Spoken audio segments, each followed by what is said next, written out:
practice of mindfulness meditation.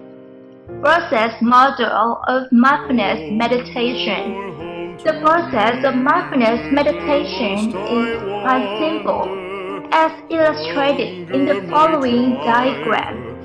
The process starts with an intention.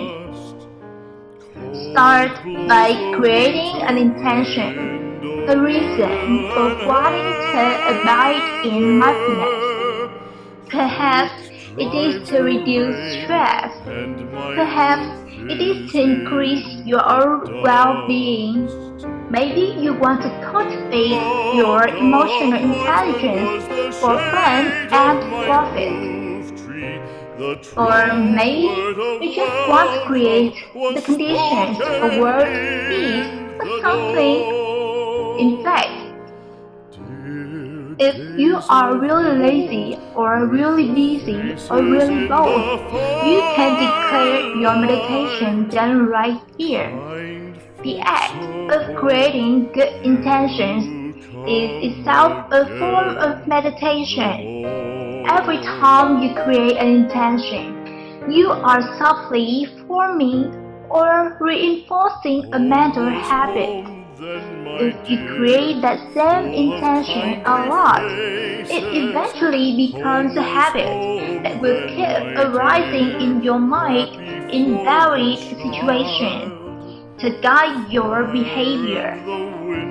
For example, if many times a day you create the intention of caring for your own well-being, then after a while, in every situation you are in or with, every decision you make, you may find yourself perhaps unconsciously balancing everything you do toward actions or decisions that increase well-being, and because of that, your well-being may actually improve.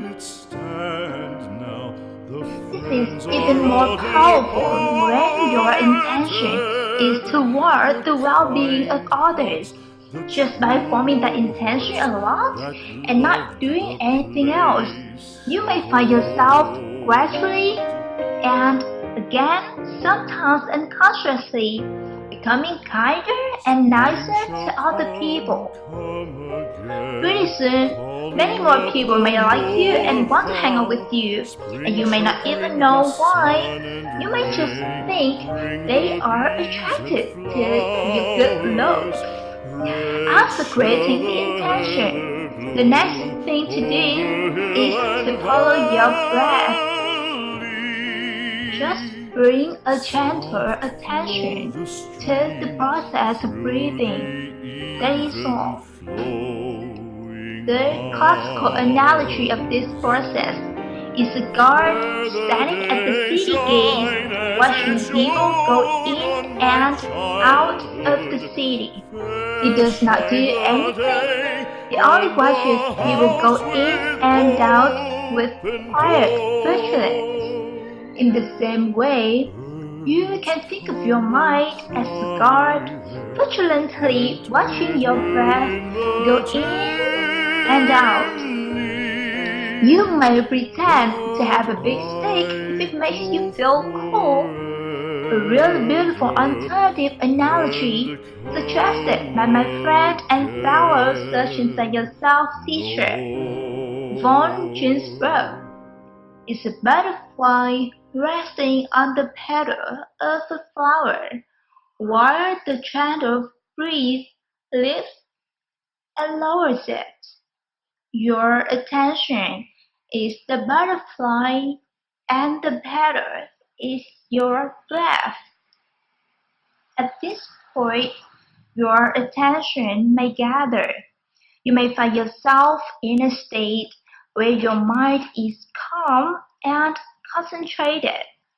You might even be in the flow, just being with your breath. With enough practice, this state can last a long time, but for most people, this might go on for a few seconds, and then we fall into distraction. In that state of distraction, we may start ruminating, worrying, or fantasizing. Sometimes I even fantasize about not worrying. After a while, we realize our attention has wandered away. The default reaction of most people at this point is self-criticism. We start telling ourselves stories about how horrible we are as meditators, and by extension, not particularly good people either. Happily, there is a skillful way to deal with this. The, the first thing to do is to simply regain attentional focus by bringing attention back to the process of breathing. The second thing to do is to remember an important insight we discussed earlier in this chapter, that this process of bringing a wandering attention back is like flexing your biceps during your gym workout. It is not failure, it is the process of growth and developing powerful mental muscles. The third thing to do is to become aware of your attitude toward yourself. See how you treat yourself and how often you engage in nasty gossip about yourself. If possible, shift the attitude toward self-directed kindness and curiosity. This shift is by itself another meditation. Once again, it is about forming mental habits. Every time we create an attitude of self-directed kindness, we deepen that habit a little bit more, and if we do it a lot, we may overcome a lot of our self-hatred and even become our own best friend. I am reminded of a very funny line in the movie Spaceballs, and a mob, half man, half dog. My old best friend. One beautiful way of doing this is to create what the Zen folks call the grandmother mind, adopting the mind of a loving grandmother. To a loving grandmother, you are beautiful and perfect in every way, no matter how much mischief you cause. You are perfect, and Grandma loves you just as you are. It does not mean Grandma is blind to your faults, nor does it mean she allows you to hurt yourself. Sometimes she even intervenes sternly to stop you from getting yourself into big trouble. But no matter what, you are perfect to her and she loves you.